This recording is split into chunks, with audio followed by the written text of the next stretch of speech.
It's a race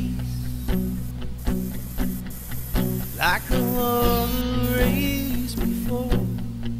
It's a race that stretches across Labrador. Bring it on. I think I got what it takes to be strong. 'Cause I know this race is long. Not stopping now. Gotta keep the throttle down. Not stopping now. This quest can't stop me now. Across the big land. My journey's almost done. Across Kingsland. This quest I will have won. Not stopping now. Gotta keep the throttle down. Not going down. Good evening, King's Quest 2018 fans. What a wild one we had today. Lots going on, so we have a lot to cover today. Let's see where we're going to start here this evening. I got a few thank yous to throw out there. First of all, lots of action going on today, as we said. A lot of teams still in this race, and I'd like just a big shout out to the checkpoints for the pics and the videos they're sending in. People are loving it. It's keeping everybody up to date. Great work. We thank you very much for your, it's all volunteer, so well appreciated. We'd also like to thank the White Wolf Snowmobile Club. We're coming live from here with this beautiful studio that we have here right now. You would not believe what this actually looks like. And lastly, but definitely not least, I'd like to big shout out to CRRS.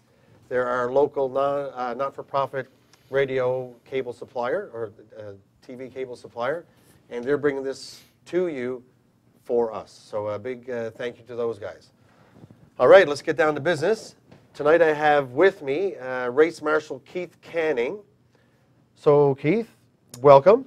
Hey, pleased to be with you. I know it's hard to drag you on camera, but I'm glad that they finally managed to get your hands from scraping around that corner there and come on. Indeed. So let's get to the nuts and bolts of this. You're the race marshal. Yes, sir. What is your job, we'll say, for this race? My job is to oversee the race and call it from an officiating standpoint, deal with protests, different questions regarding the rules, and then award time penalties or whatnot, and in different issues that might arise throughout the race. And so this must take a lot of different, people, tools, tracking devices and whatnot. What's new this year in order to help you police the riders from previous years? The biggest change that we made this year from a race integrity standpoint is a more rigorous tracking of the serial numbers on the chassis themselves, team by team, and we've also introduced a unique stamp where we stamp the chassis. So it's a unique stamp that it would be very hard to duplicate in a short time frame should somebody try to do something nefarious. And of course, all this is just in the interest of keeping everything on a level playing field and for fair play. Absolutely.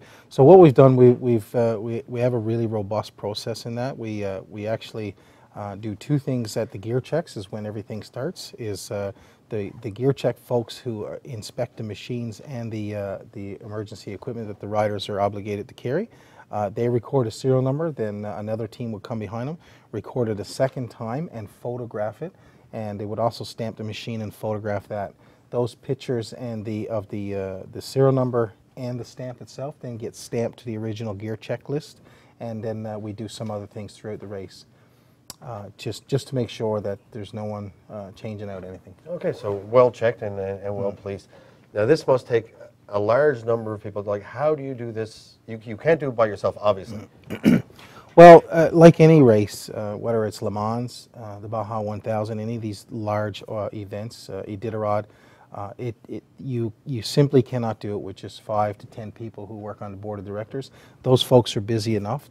They do a tremendous amount of work. Some of it's off the clock as well. We simply couldn't do it without them. But furthermore, it's the volunteers across the territory that just simply play such a large role.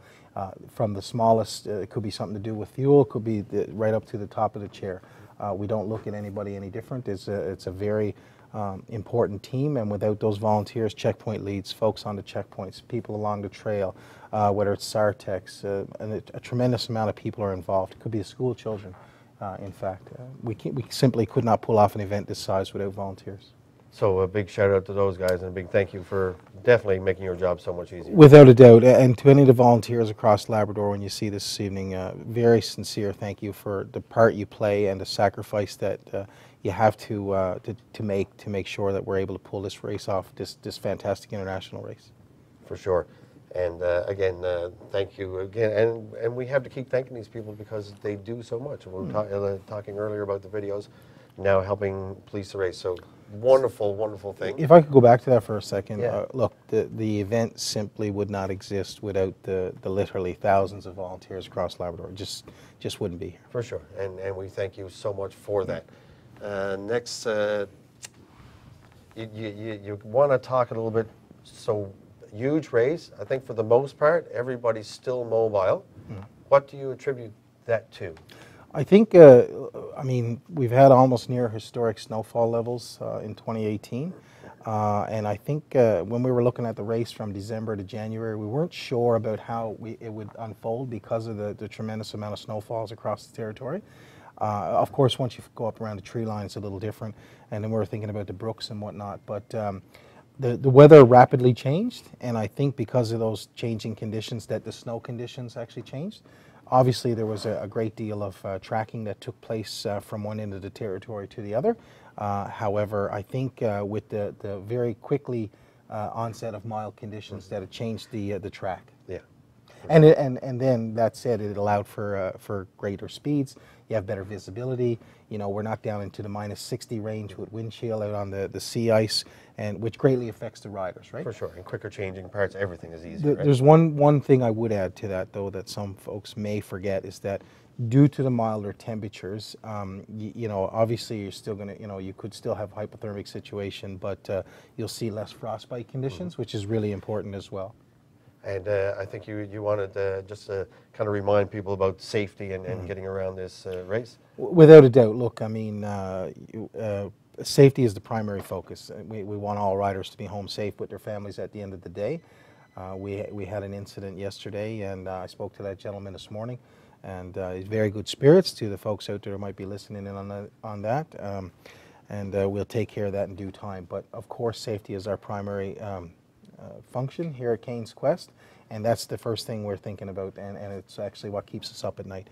These are tremendously experienced riders, and in some cases their speeds are you know, in excess well over 100 kilometers an hour sustained, or in some cases cross country, but still we're watching every move they make.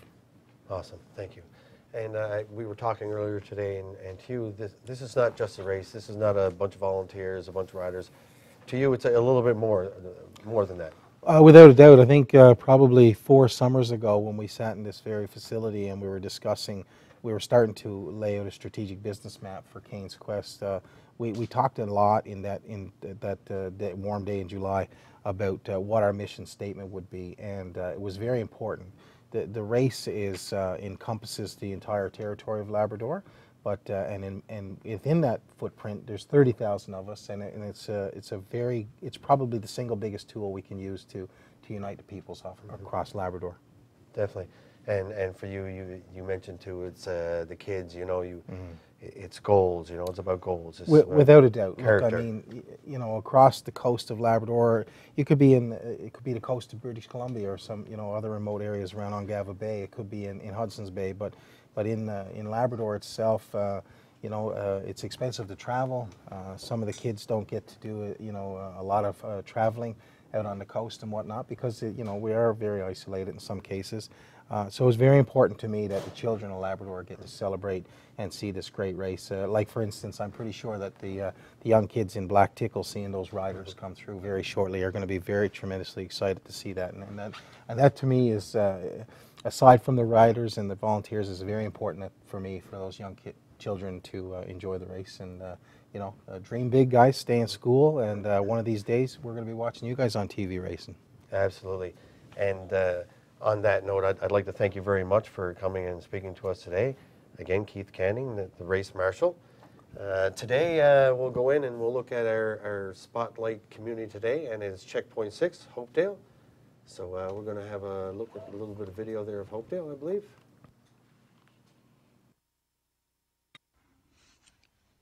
Hi, my name is Nicole.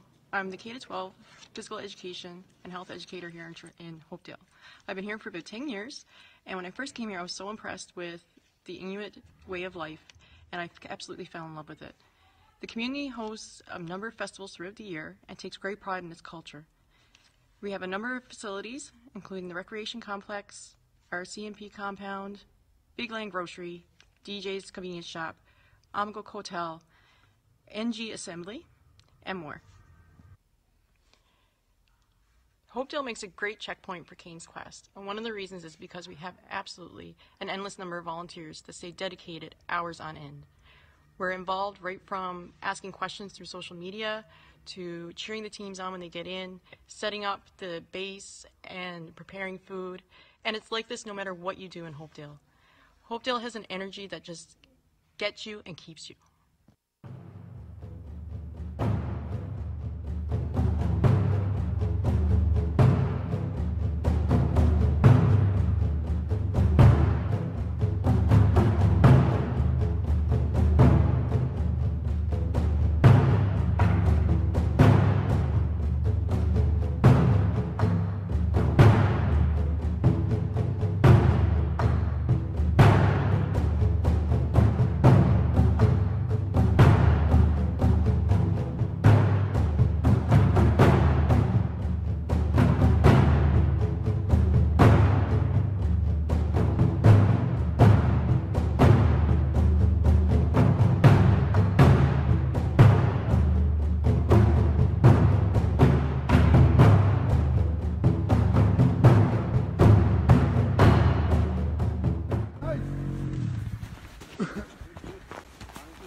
Who's behind? What happened at the beginning, Randy? Huh? What happened at the beginning? Busted her caught. Both of them, secondary too. Who helped you out in the end with that one? Huh? Who helped you out in the end with that one? What? Who helped you out with it? We bought it. You bought it? Yeah. Only way to go away. Lucky he was in Lab City. Yeah. Good going out there now? Huh? Good going? Yeah. You find your machines reaching good speed? Yeah. What happened to your visor? Oh, you Fall got off. goggles? Yeah, he got goggles. So you did?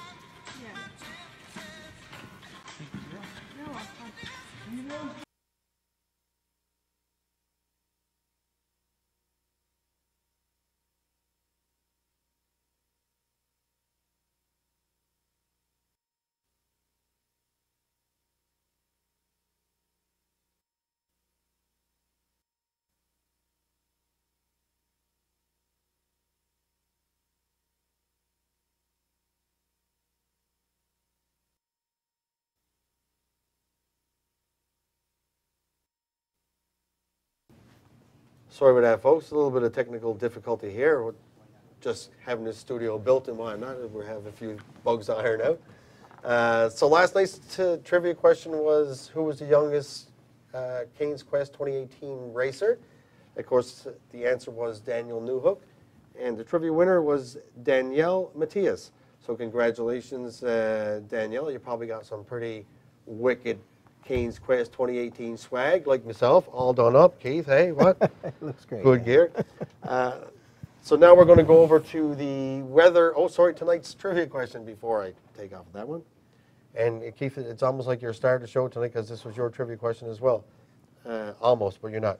Just So tonight's trivia question is, what's the highest point in Labrador? So the first person to inbox Kane's Quest TV or Kane's Quest site will win some wicked swag. So on that note, we're going to look and see what the weather is happening for the next little while for the racers. So we're going to go to a remote location. I'm going to see now if she can come in. I'm not sure. I heard it was across lake. Sarah Flight, can you hear me? Can we get the weather update?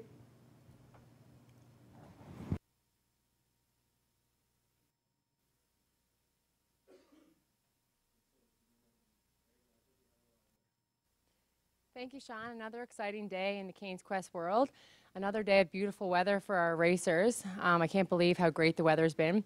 The local weather for Labrador West is currently 0 degrees, feeling like -5 with a few clouds. Overnight, we expect to see a few flurries and -3. Hopedale was a very busy checkpoint today, and we want to give a huge shout out to our volunteers there. They have been absolutely fabulous. Warm temps seem to be all over Labrador today, with Hopedale currently sitting at -4, feeling like -8 and partly cloudy.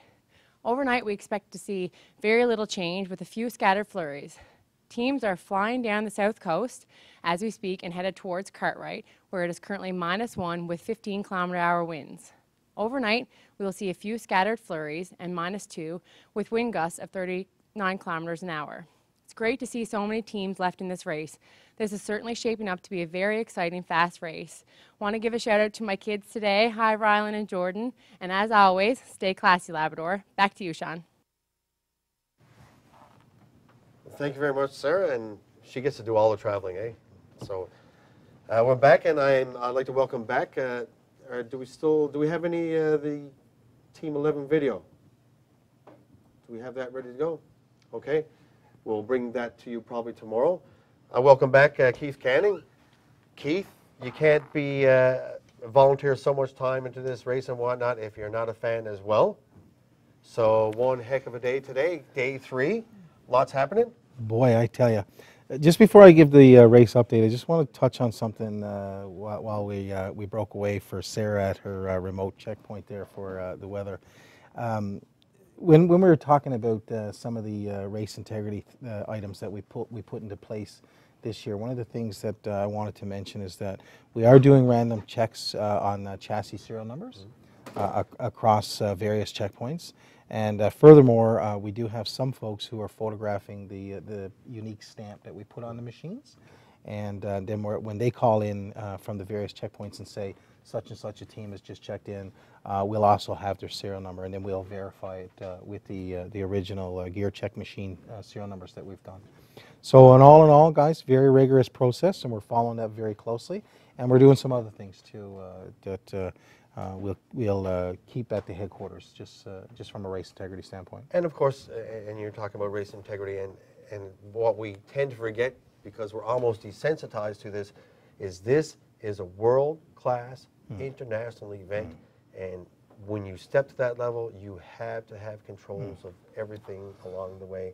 And again, you guys are continuing with the game and making improvements as we go along. Absolutely. Canes Quest just keeps getting better. Without a doubt, and I wouldn't be surprised if we'll be introducing some new technologies moving forward in the form of RFID or something along those lines to help out a little furthermore, and maybe put the digital tracker on the side of the helmet or something like that. So, I mean, the future is bright for Canes Quest. Again, guys, any time that the Canes Quest board is looking for volunteers, please step up. You're such an integral part of that. And I'll say, as a volunteer, as a getting roped in last year, once you get into it, you will get hooked. The racers get hooked, the volunteers get hooked, and it makes it all possible. So now, what's been happening today? So look, the teams are traveling extremely fast. They are coming down the coast pretty hard. The leaders currently are teams 22, 88, and 30, but that's based on flex times, okay? So once you leave your mandatory layover last night in Nain, or even some teams will be departing Nain this evening. And I'm just going to stop you for 1 second. Can you quickly explain to people the flex time? So riders are given their discretionary times to choose when they can take a break somewhere, so to speak. I guess is the best way to explain it. After they depart Nain, until they get down to the Mary's Harbor area at checkpoint 14, have 10 hours where they can take flex time, take a break, take a rest, and that. So they can break it up. But it is mandatory. It is mandatory, okay. Absolutely. Yeah. So the other thing, because like we spoke about earlier there with the snow conditions, right now there's 6 teams, maybe 7, in and out of the Mealy Mountain checkpoint, and that's exceptionally fast. Probably 12 to 14 hours ahead of schedule. And yeah, so it's looking good. I think there's to be no change in the weather. Race conditions will maintain what they are for tomorrow, similar weather today. And we'll be watching the teams that are racing tonight, just from a safety standpoint. And I think that just about sums everything up. Yeah, and I was saying earlier, it was so cool to see people even getting in trouble now with your mechanical. Coats are off, they're working on the sled, so even the weather is helping out that way when you do. So that must speed everything up as well. Without a doubt. I mean, anybody who's ever worked outdoors in minus 50 weather, you know, turning wrenches is actually hard on the hands. Absolutely. And for the organizing committee who had this weather come in, big thank you for that. Thank you. You don't know how much work that takes. So Keith, day 3 is almost in the books. Back tomorrow, day 4. Any predictions? Well, look, I mean, I have to remain impartial. I think that you will maintain the speeds tomorrow. I don't see any major changes there. The conditions, I mean, like I said, the weather is going to remain the same. Our air assets are available. Checkpoint people are ready. I don't think, we'll just see how it goes, I suppose. If I just could say something in summary to all the Philadelphia Eagles fans across Labrador and Canada who are watching right now. You mean both? Very funny. Anyway, guys, enjoy the Super Bowl. Fantastic run, Super Bowl 52, Philadelphia Eagles. I'd like to make a little point here. You talked earlier about Team 17, Dave Dumaresque and Shannon Strangemore. Dave, of course, is being flown out. We'd like to send all our best wishes towards Team 17 and Dave on a speedy recovery. Yeah. Tonight, we'd like to, anything else to add, Keith, before we check out? No, we're thinking about you, Dave, and team. Even the pit crew are pretty, they're feeling pretty down, but you know, spirits are good. Those folks are coming out of the field tonight. If they need any help, we're watching, and we'll be glad to help. Awesome. Our sponsor tonight, of course, is White Flag sponsor PAL Airlines. That's for our highlight sponsor for Cane's Quest today. We thank you very much for your support of Cane's Quest. And sorry, thank you very much. And they are also sponsors of Checkpoint 5, Natwashish, Checkpoint 8, Makovic, and Checkpoint 12, Black Tickle, and a very huge contributor every year. Thank you very much. We thank you all for joining in. Spread it around that we're here. Let's get everybody seeing our updates and sharing this everywhere. Thank you very much, and have a great day. Thanks, Keith.